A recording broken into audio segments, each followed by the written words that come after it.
नमस्कार, स्वागत है आपका। आप देख रहे हैं SBCN न्यूज और आपके साथ मैं हूं वैशाली व्यास। आइए बुलेटिन की शुरुआत करते हैं इस वक्त की अहम खबरों के साथ। खराब रात के समय में दूर की यात्रा के दौरान मंदसौर के नेहरू बस स्टैंड की यात्री प्रतीक्षालय में आराम करने का विचार रखते हैं तो जरा सावधान, क्योंकि रात में यहाँ आपकी गहरी नींद का फायदा उठाकर चोर आपकी कीमती वस्तुओं और नकदी पर डाका डालने की कोशिश में रहते हैं। यकीन ना हो तो ये खबर देखिए।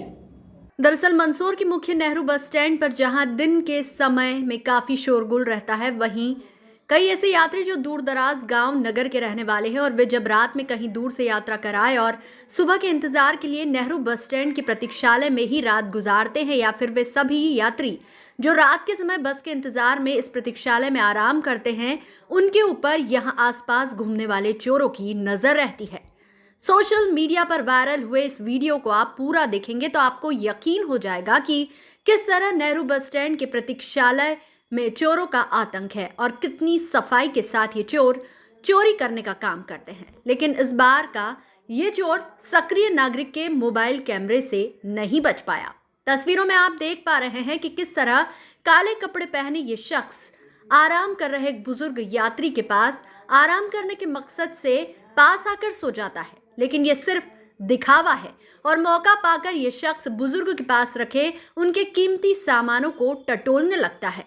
इधर उधर नजर घुमाता ये शख्स अंत में थैली से सामग्री चुराकर दूर जाता है और फिर अगले यात्री को टारगेट बनाने के लिए उसी तरह उसके पास सो जाता है।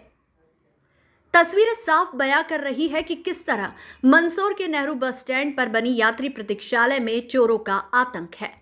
एक बार शुरुआत से इस पूरे वीडियो को देखें, जिसके बाद आपको समझ आ जाएगा कि कैसे बस स्टैंड पर चोरों की गैंग सक्रिय है।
खैर, वीडियो बना रहे इस जागरूक शख्स ने पूरी घटना अपने मोबाइल कैमरे में कैद करने के बाद पुलिस को सूचना दी, जिसके बाद पुलिस मौके पर पहुंची और आरोपी चोर को गिरफ्तार किया।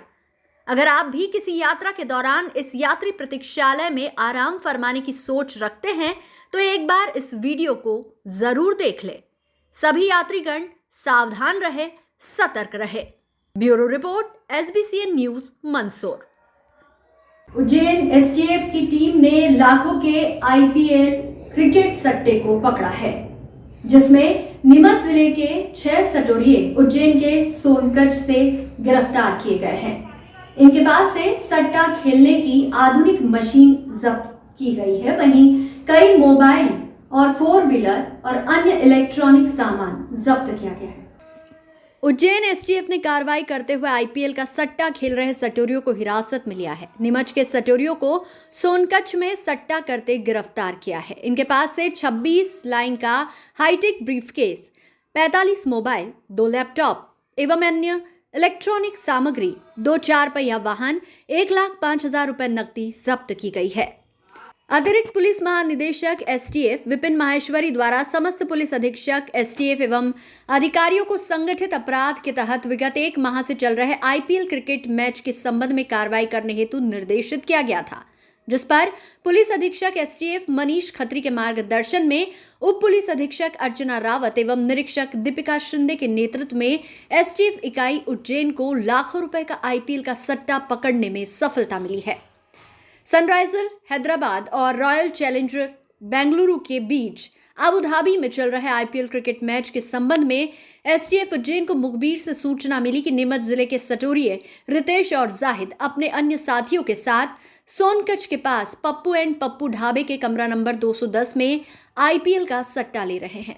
उक्त सूचना की तस्दीक हेतु STF उज्जैन की टीम द्वारा पप्पू एंड पप्पू रिजॉर्ट सोनकच्छ के कमरा नंबर 210 में घेराबंदी कर दबिश दी गई, जहां 6 व्यक्ति कमरे में electronic briefcase, mic, mobile, laptop एवं अन्य इलेक्ट्रिक सामग्री एवं सट्टा पर्ची के साथ मोबाइल जंक्शन के माध्यम से सट्टा लेते हुए मिले, जिनसे पूछने पर उन्होंने अपना नाम रितेश जैन, ब्रजेश जैन, इसरार शेख, जाहिद कादरी, सुनील गोयल एवं प्रशांत जसवानी सभी निवासी नीमच बताया, जिनसे पूछताछ करने पर उनके द्वारा अंकों पर हार जीत का दाव लगाकर रुपयों का लेन देन कर IPL का सट्टा लिखना बताया। आरोपियों के कब्जे से लाखों रुपए का सट्टे का हिसाब मिला है व आरोपियों से 2 4 पहिया वाहन क्रमांक MP44 CA 7290 Honda WRV, MP44 CA 7047 Ford Figo 1,05,000 रुपए नकदी, मोबाइल जंक्शन बॉक्स 45 मोबाइल आरोपियों से जब्त किए। मोबाइल जंक्शन बॉक्स में एक साथ 26 मोबाइलों को कनेक्ट कर 26 लाइन एक साथ चलाई जा रही थी। आरोपी रितेश द्वारा उक्त ब्रीफकेस को ऑपरेट किया जाता है, जिस पर आने वाले कॉल से लिखाए गए सट्टे के हिसाब को रितेश, इसरार एवं सुनील द्वारा हाथ से कागज पर लिखा जाता था। हाथ से लिखे हिसाब को आरोपी जाहिद एवं प्रशांत द्वारा लैपटॉप पर पेन ड्राइव से REC सॉफ्टवेयर के माध्यम से सट्टा लगाने वाले लोगों के अकाउंट्स में लेख किया जाकर रिकॉर्ड का संधारण किया जाता है। उक्त हिसाब के माध्यम से लोगों से लेन देन किया जाता है। आरोपी रितेश और ब्रजेश पूर्व में भी थाना बघाना, जिला नीमच में क्रिकेट के सट्टे में बंद हो चुके हैं।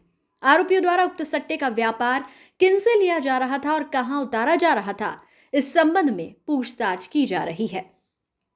STF इकाई उज्जैन द्वारा एक उल्लेखनीय सफलता हासिल की गई है, जो कल शाम मुखबिर सूचना पर STF उज्जैन इकाई की दबिश पप्पू के ढाबा रूम नंबर 210 में ऑनलाइन सट्टा चलते हुए 6 आरोपियों को गिरफ्तार किया गया है।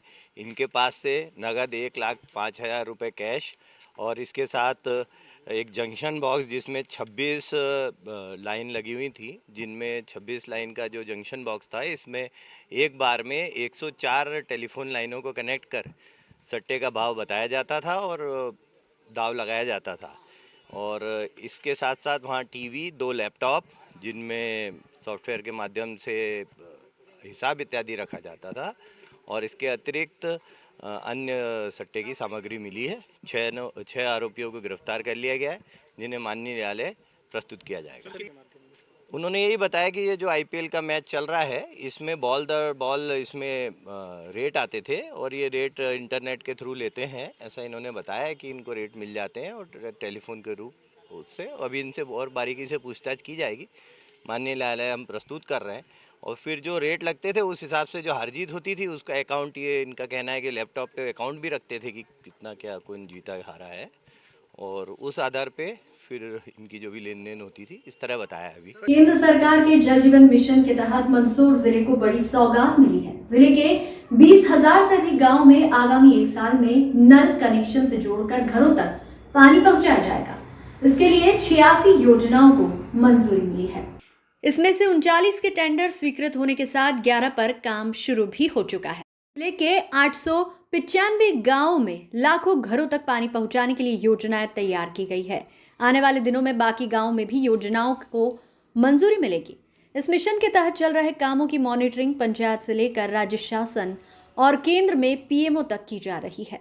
जल जीवन मिशन में जिले को पहले चरण में 41 योजनाओं की मंजूरी मिली थी, जो अब 86 तक पहुंच गया है। काम पूरा होने के साथ इन परिवारों को पानी के लिए भटकना नहीं पड़ेगा और जलापूर्ति के लिए जिन गांवों में योजनाएं मंजूर हुई है वह जल सप्लाई के मामले में आत्मनिर्भर बनेगी। शहरों की भांति अब गांव में भी इस अभियान से लोगों को कुओं व नलकूपों से लेकर हैंडपंप तक पानी के लिए नहीं भटकना पड़ेगा। उपचुनाव की आचार संहिता के कारण इस पर कुछ समय के लिए ब्रेक लग गया था। अब मतगणना के बाद गति दी जाएगी। इन 86 योजनाओं के माध्यम से जिले के गांवों में घरों तक नल कनेक्शन से जोड़कर पानी पहुंचाने का काम किया जाएगा। इसमें पाइपलाइन से लेकर सप्लाई और पंचायत के जल स्रोत से सप्लाई जोड़ने के अलावा जहां जरूरी है वहां पर पानी की टंकी का निर्माण सहित जलापूर्ति का पूरा काम किया जाएगा। पानी की आवश्यकता के अनुसार किए गए सर्वे के अनुसार योजनाएं बनाई जा रही है। इसमें आगामी सालों में हर एक गांव में हर घर तक नल कनेक्शन देकर पानी पहुंचाने का लक्ष्य है। वर्तमान में तैयार की गई 86 योजनाओं में से जिले के सीतामऊ विकासखंड में 42 योजनाओं को मंजूरी मिली है, तो वहीं मंदसौर में 17, मल्हारगढ़ में 9, भानपुरा में 6, तो वहीं गरोठ में 12 योजनाओं को मंजूरी मिली है। इसमें 50 करोड़ से अधिक की लागत में काम होना है। जल जीवन मिशन के जो केंद्र शासन की योजना है उसमें 2024 तक प्रत्येक घर को एक नल कनेक्शन देना है और उसके अंतर्गत मंदसौर ज़िले में को इस वर्ष 11,138 नल कनेक्शनों का टारगेट दिया गया है, जिसके विरुद्ध हम लोग 20,000 के लगभग कर लेंगे इस साल। और 86 योजनाएं रेट्रोफिटिंग की और नवीन मिला के स्वीकृत हुई हैं। DWSM से मंजूरी ली गई है, जिनमें हमारा अभी 30 के टेंडर लग चुके हैं और 5 और 6 नवीन और 5 रेट्रोफिटिंग में काम चल रहा है अभी। सर अभी कितना परसेंट काम अचीव कर सकते हैं? अभी हम 11,138 के अगेंस्ट हम 6,000 से ज़्यादा नल कनेक्शन कर चुके हैं और जो रेट्रोफिटिंग की बाकी योजनाओं में भी काम चालू हो जाएगा, तो उसके बाद हम अगले 2 महीने के अंदर टारगेट पूरा कर लेंगे और उससे आगे निकल जाएंगे। प्रदेश में कौन से स्थान पे है मंदसौर अगर माना जाए तो? मंदसौर में 2,76,000 हाउस होल्ड कनेक्शन है, जिनके अगेंस्ट हम अभी 91,035 कर चुके हैं, जो कि करीबन 32-33% है और जो कि मध्य प्रदेश में पूरे 52 जिलों में 6वें स्थान पर है। नीमच जिले के रतनगढ़ जाट क्षेत्र के सैकड़ों किसान सांसद सुधीर गुप्ता के मंदसौर निवास पर पहुंचे और विभाग द्वारा वर्ष 2018-19 में त्रुटिवश रद्द किए गए अफीम पट्टों को बहाल करने की मांग की। दरअसल रतनगढ़ जाट गांव के रहने वाले ये सभी अफीम किसान हैं, जिनकी समस्या है कि बीते वर्ष 2018-19 में नारकोटिक्स विभाग द्वारा कुछ अफीम पट्टे रद्द किए गए थे। वजह यह थी कि ये सभी किसान इनके गांव में सिंचाई हेतु पर्याप्त पानी ना होने के कारण पास के गांव में अफीम की खेती करते हैं। लिहाजा मामले में विभाग ने कार्रवाई करते हुए पट्टों को निरस्त कर दिया था, जिसके बाद अब नई अफीम नीति 2020-21 की शुरुआत हो चुकी है। ऐसे में ये सभी किसान क्षेत्रीय सांसद सुधीर गुप्ता के पास पहुंचे और पट्टे बहाली की मांग की, जिस पर सांसद गुप्ता ने मामले में अधिकारियों से चर्चा कर मदद का आश्वासन दिया। इनका जाट क्षेत्र के सारे किसान भाई हैं और खेती किसानी करते वक्त पानी होना नहीं होना ये एक दिक्कत रहती है, तो ये पास के गांवों में खेती कर लेते हैं। तो उसको लेकर विभाग और इनके बीच में पिछले वर्ष 18-19 में इनका विवाद संज्ञान में आया था विभाग के, और विभाग ने इन पर कुछ कार्रवाई करने के उद्देश्य से इनके लाइसेंस रोके हैं। लेकिन ये ऐसा दोषी तो नहीं है, और चूँकि अब नई प्रक्रियाओं में, नई पॉलिसी में क्या रूलिंग आई है उसको देखते हुए हम इनकी मदद करने की कोशिश करेंगे। कुछ अफीम का हस्ताक्षर भी मिले हैं। हाँ, ये सारे लोग साथ ही आए वहाँ से। समस्या अफीम खेती को लेके है। अफीम खेती में पिछले साल के जो है तो कुछ किसानों के दूसरी जगह जो पट्टे जो है वो दूसरी जगह बोई थी पट्टे के आधार पर, और उसमें कुछ समस्या थी, और उसी को लेके जो है हमने इस बार माननीय सांसद जी से बात करी है, और सांसद जी ने इस बात का आश्वासन भी दिया है और अभी बात भी करेंगे। कहीं कहीं इस पूरे मामले में सांसद जी की सक्रियता जो है सदैव क्षेत्र के लिए भी हमेशा जानी जाती रही है, और आज उसी आशा से हम आए हैं। और कहीं कहीं इस पूरे मामले में आपको बता दूं कि सांसद जी की इस तरह की मेहनत के कारण ही सभी लोग जो एक आशान्वित है। और एक समस्या जो खाली एक इतनी भर है कि एक गांव के है दूसरे गांव में पट्टे वो दिए हैं, और चूंकि एक किसी इस मामले में जाट के मामले में दूसरे लोगों के खिलाफ प्रकरण दर्ज हुआ था, लेकिन ये जो लोग हैं ये उस प्रकरण में शामिल नहीं थे, और हम चाहते हैं कि इन जो इस पूरे मामले में इन्वॉल्व नहीं है उनको जो है पट्टे के वापस दिया जाए। सांसद जी ने बोला है अभी डीएनसी से बात करके बहुत जल्दी है इसका निराकरण करेंगे। आपका नाम? रतनगढ़ जाट क्षेत्र से आए हैं, और नारकोटिक डिपार्टमेंट में द्वितीय खंड में हमारे अफीम लाइसेंस मिलते हैं हमारे को। किसानों के गत वर्ष कुछ त्रुटिवश पट्टे रोक दिए गए थे विभाग ने, जबकि किसानों ने पूरी अफीम तोली थी और पूरे पात्रता में आ रहे हैं। तो उस हिसाब से हम माननीय सांसद महोदय से मिलने आए हैं कि हमारी मदद करें, और सांसद जी का पूरा हमें विश्वास है कि पूरी मदद हमें करेंगे। मंदसौर के पीजी कॉलेज में हर वर्ष होने वाली एनसीसी भर्ती में धांधली का आरोप लगाते हुए एबीवीपी कार्यकर्ताओं ने कंपनी कमांडर के कार्यालय में पहुंचकर बहस करते हुए कहा कि लेन देन कर छात्रों की भर्ती की गई, जबकि मामले में कंपनी कमांडेंट का कहना है कि एबीवीपी छात्र उनके साथियों को भर्ती करने का दबाव बना रहे हैं। दरअसल शहर के पीजी कॉलेज में हर वर्ष एनसीसी इकाई में शामिल होने के लिए सैकड़ों छात्र छात्रा भाग लेते हैं, जिसमें रनिंग, पुशअप, चिनअप और रिटर्न परीक्षा पास करनी होती है। इस बार हुई भर्ती प्रक्रिया पर आरोप लगाते हुए अखिल भारतीय विद्यार्थी परिषद के छात्र नेताओं का कहना है कि लेन देन कर भर्ती की गई, जबकि जिन छात्रों ने रिटर्न परीक्षा पास की उन्हें भर्ती नहीं किया गया। वहीं मामले में एनसीसी के मेजर आर के व्यास ने कहा कि भर्ती प्रक्रिया बिल्कुल साफ व स्वच्छ तरीके से हुई है, किसी प्रकार कोई लापरवाही नहीं बरती गई। एबीवीपी छात्र अपने 4-5 छात्रों को भर्ती करने का दबाव बना रहे हैं, जबकि इन छात्रों ने केवल रिटर्न पास किया, ना कि रनिंग, चिनअप या पुशअप। सीधे भर्ती होने का मकसद बनाकर भर्ती प्रक्रिया पर सवाल खड़े किए जा रहे हैं।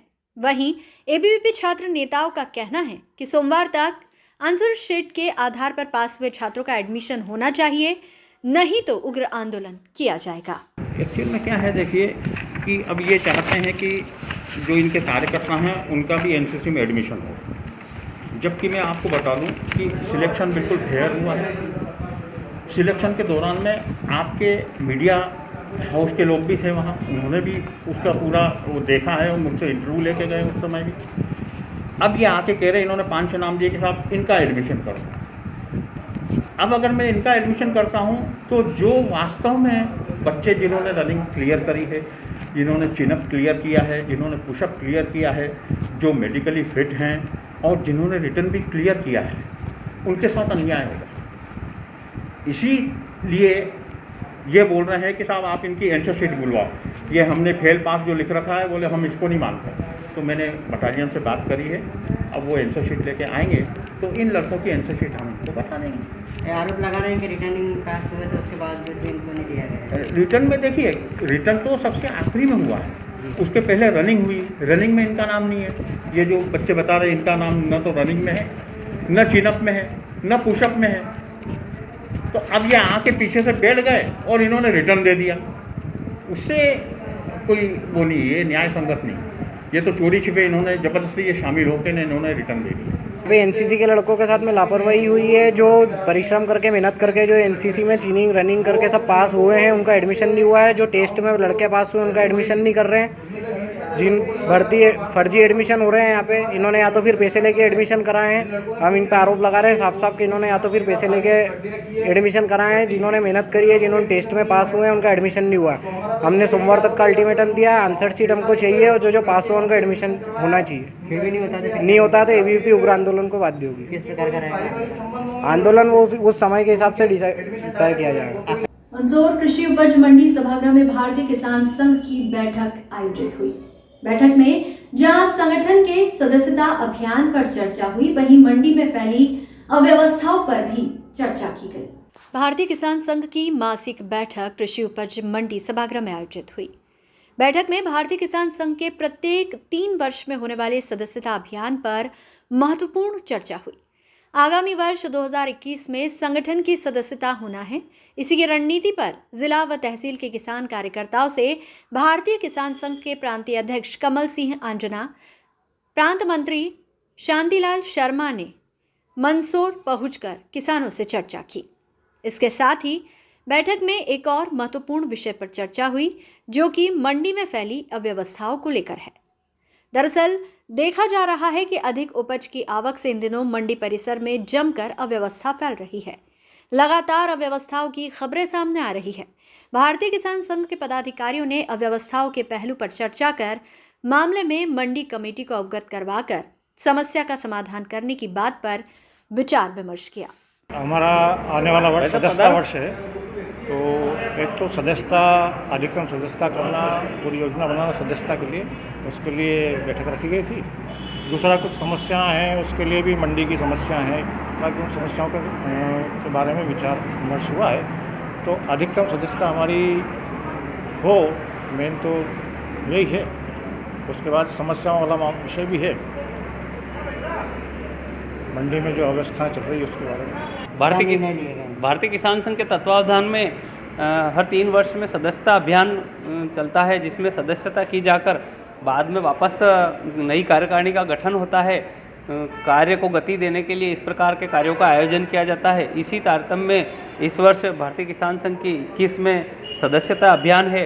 उसी को लेकर हमारे प्रांत के अध्यक्ष कमल सिंह जी आंजना एवं हमारे प्रांत के मंत्री मंदसौर के प्रभारी श्री शांतिलाल जी शर्मा आज मंदसौर मंडी में यहाँ बैठक जिले की आहूत की गई, जिसमें तहसील और मंडल स्तर, जिला तहसील एवं मंडल स्तर तक के कार्यकारिणी के सदस्यों को बुलाया गया एवं इसी तारतम्य में सदस्यता अभियान को गति देकर अधिक से अधिक सदस्य बनाए जाएं, ऐसा लक्ष्य लिया गया है। 50,000 सदस्य बनाने का हमने यहाँ मंदसौर जिले में लक्ष्य लिया है और आगे इस कार्य को गति देने के लिए योजना बनाई गई है। इस आगे एवं मंडी के विषय में भी कोई छोटी मोटी समस्या है, उससे निजात पाने के लिए भी हम बात करने के लिए इकट्ठे हुए हैं। बस इसी बात। ये बैठक हमारी प्रत्येक माह होती है। आज जो विषय था वो है सदस्यता को लेकर, हमारा सदस्यता वर्ष आने वाला है, उसको लेकर ये बैठक रखी गई है। दूसरी है, यहाँ कृषि उपज मंडी में बहुत अव्यवस्था हो रही है। जो बाहर के किसान आ रहे हैं अन्य जिलों से, वहाँ भी बहुत अव्यवस्था का मतलब एक भंडार बन गया है, एक केंद्र बन गया है मंडियाँ। इसलिए थोड़ी सी बातें यहाँ की मंडी से भी बात करना है, क्या अवस्था, उसका भी ध्यान आकर्षित करना है। इस बुलेटिन में फिलहाल इतना ही। लगातार न्यूज अपडेट्स के लिए देखते रहिए SBCN न्यूज। नमस्कार।